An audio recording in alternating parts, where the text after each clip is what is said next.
Reality shows जीतने के लिए स्मार्ट होना जरूरी है या फिर थोड़ा बेवकूफ दिखना? ये सवाल अब ऑडियंस पूछ रही है, स्पेशली जब से कुछ स्पेसिफिक कंटेस्टेंट्स का पैटर्न सेम लगने लगा है। व्यूअर्स का मानना है जो कंटेस्टेंट्स गेम समझ जाते हैं उनको ज्यादा देर तक चलने नहीं दिया जाता, और इस थ्योरी के पीछे लोग रियल एग्जांपल्स दे रहे हैं। ऑडियंस डिस्कशन में निहारिका का नाम काफी आया। व्यूअर्स ने नोटिस किया कि निहारिका फाइट्स में बिना सोचे समझे नहीं बोलती है। इनफैक्ट होस्ट या विला के डायनामिक्स को डायरेक्टली डिसरिस्पेक्ट भी नहीं करती है। जब भी बोलती है क्लैरिटी के साथ बोलती है, पर ऑडियंस बोल रही है उसके लॉजिकल पॉइंट्स पे फॉलो अप नहीं होता है। कई फैंस के अकॉर्डिंग तो जब निहारिका कामली एक्सप्लेन कर रही होती है, कैमरा तुरंत किसी और रिएक्शन पे शिफ्ट हो जाता है और फिर परसेप्शन बना, is she being ignored because she is not dramatic enough. Audience ने दिकीला और अदित को भी कंपेयर किया। दिकीला जो कि काफी इमोशनल, एक्सप्रेसिव और इंपल्सिव देखने को मिली, वहीं अदित काम, स्ट्रेटेजिक और ऑब्जर्वेंट रहा है स्प्लिट्स विला में। तो फैंस का कहना यह है कि दिकीला के रिएक्शन ज्यादा दिखे, अदित के प्लान ज्यादा काटे गए। इससे व्यूअर्स को लगता है कि इमोशंस का मतलब सीधा सीधा फुटेज और स्ट्रैटेजी का मतलब साइलेंटली तुम्हें एडिट आउट कर दिया जाएगा। In fact Roadies contestant Rishabh Jaiswal को लेकर ऑडियंस का कहना है कि ऋषभ टास्क के लॉजिक पे बात करता था, गैंग पॉलिटिक्स को ओपनली समझता था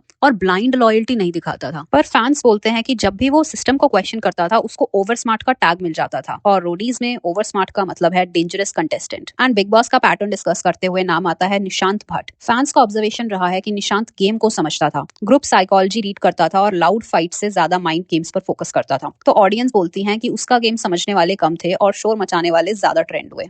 व्यूअर्स का कहना है कि रियलिटी शोज को चाहिए क्लियर विलन्स और हीरोज, पर स्मार्ट कंटेस्टेंट्स वो ग्रे एरियाज क्रिएट कर देते हैं, मैनिपुलेशन को एक्सप्लेन कर देते हैं और नैरेटिव को कंफ्यूज कर देते हैं। और कंफ्यूजन का मतलब तो सीधा सीधा टीआरपी रिस्क। ऑडियंस का एक और स्ट्रॉन्ग पॉइंट है, स्मार्ट कंटेस्टेंट्स बोलते तो हैं पर उनकी बात एडिट में ही कहीं कट के रह जाती है। एग्जाम्पल के तौर पर एक्सप्लेनेशन कट करके रिएक्शन दिखा देना, और इससे लगता है कि ये कंटेस्टेंट्स बोरिंग है, जबकि रियलिटी में ये कंटेस्टेंट समझ रहा है गेम को। एक साइड बोलती है शो एंटरटेनमेंट के लिए है, वहीं दूसरी साइड का कहना है कि इंटेलिजेंस भी एंटरटेनमेंट है। और यहीं से एक बड़ा सवाल खड़ा होता है कि रियलिटी शोज को ज्यादा क्या पसंद है, जो टूट जाए, जो चिल्लाए, जो एक्सट्रीम इमोशंस दिखाए, या फिर जो कामली गेम जीतने की कोशिश करे? तो तुम्हारे हिसाब से निहारिका, आदित्य, ऋषभ जैसे कंटेस्टेंट्स कम फुटेज का शिकार हुए या ऑडियंस ही सिर्फ ड्रामा देखना चाहती है? कमेंट्स में बताओ, क्योंकि लगता है रियलिटी शोज में स्मार्ट होना सबसे बड़ा रिस्क बन चुका है। और अगर ये वीडियो पसंद आया तो चैनल को सब्सक्राइब करना मत भूलना। Bye bye.